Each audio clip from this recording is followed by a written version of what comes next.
Where is he heading to from here, sir? Where is he heading to? Where is he heading to Where from here, next? sir? No. Where is he heading to from here, We sir? are leaving, as you know, the Federal High Court in Abuja today declared his detention illegal and unconstitutional, and banishment also in violation of the Constitution. So he's free to go and live anywhere he wants, including Kano City if he wants.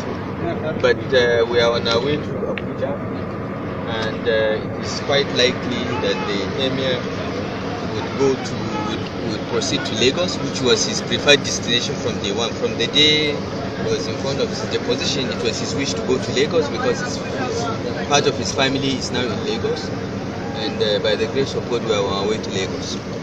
Thank you, sir.